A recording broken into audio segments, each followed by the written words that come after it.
Hello guys, today mag-unbox tayo ng package from Lazada. So ito yun.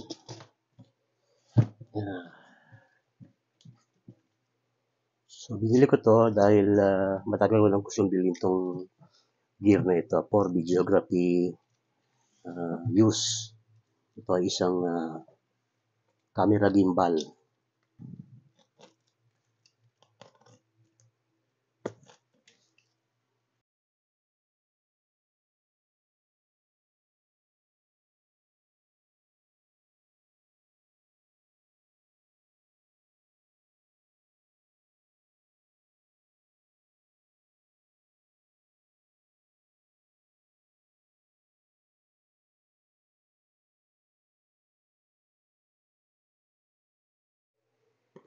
So ito na yung kahon niya. Meron siyang foam sa loob. Tapos nasa loob siya ng isang malaking kahon. Tapos sa loob ng malaking kahon, merong another box. So ito yung kahon niya na nakabalot din sa bubble wrap. So bali, tatlong layer yung kanyang protection. Tapos ito.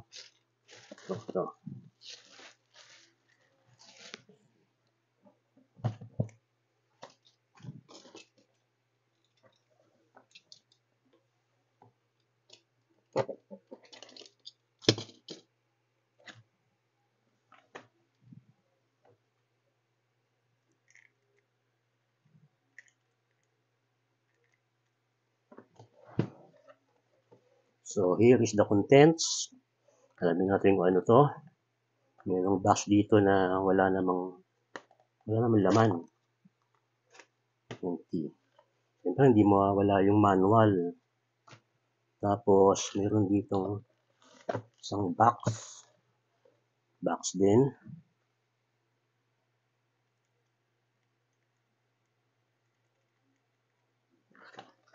Sa loob niya, narito yung tripod, camera plate, USB cable, screw for mounting the camera, and wala na. Tapos ito mismo yung pinaka-stabilizer ng gimbal niya.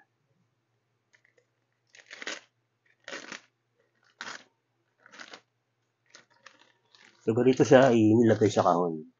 Hindi talaga siya flat. Ganyan siya.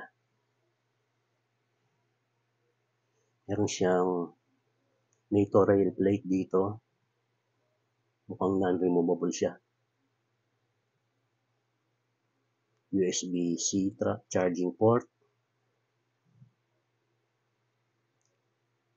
Zoom, focus, wheel, or any more function na pwede natin i-assign, i-program sa kanya. Joystick, record button, mode. So ito yung axis niya. Pwede itong matanggal kung gusto mo siyang mas slim, profile. Yan, lock lang natin itong mga to. Tapos, ayan na, so manipis na siya. Ito pwedeng ilagay sa isang lugar na manipis. Pwede rin itong matanggal. Ito.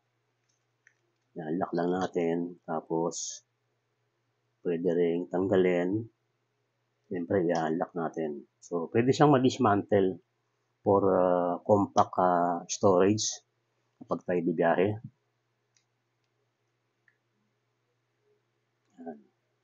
Then, ibabalik natin doon, ganun din. So, dito.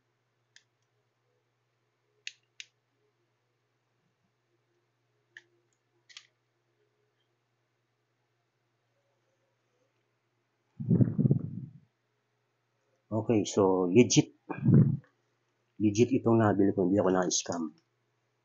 Kasi ano naman DJI official store ang binilang ko. Yan. So nabili ko ito sa halagang 11,865. Dati mahal to, 13 plus to. Nung unang labas to, mahal talaga, sobrang mahal. Maabot yata ng halos 20. Pero ngayon nagmura na kaya binili ko. Matagal ko ng pangarap kong bilhin kasi maliit lang siya, pero powerful daw yung ano niya, ang motor. Kaya niyang maglagay ng mga mabibigat na camera, lens. So ngayon, testing natin ito sa aking camera. Ito yung Canon M50 Mark II with 55 to 200 mm zoom lens. So buhayin natin. Turn on natin and wait for the, ayan o, touchscreen siya. Ito yung initial setup. So kapag nakita mong kulay green na yung icon na yun sa upper right corner, ibig sabihin, perfect na yung balance.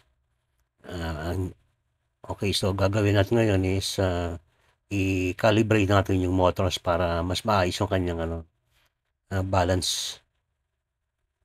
Okay, so tapos na siya. Ang ganda ng gimbal na ito. Saktong-sakto talaga. Hindi siya sobrang laki, hindi naman siya sobrang liit. Tamang-tama lang talaga. At totoo nga yung sinabi nila na malakas yung motor nito. At kitang-kita naman sa itsura eh. Malaki. Malaki yung motor. Worth it sa ginastos ko.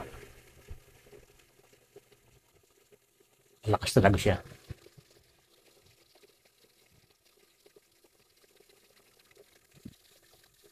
So hindi nakapagsising bilhin no dahil talagang makikita mo yung value ng pera ang ginastos mo. Tama-tama ito sa mga nagta-travel, sa laging merong gig o kaya ay shoot. Maliit lang siya, magaan. Kasya-kasya ito sa backpack o sa maliit na bag. And very powerful.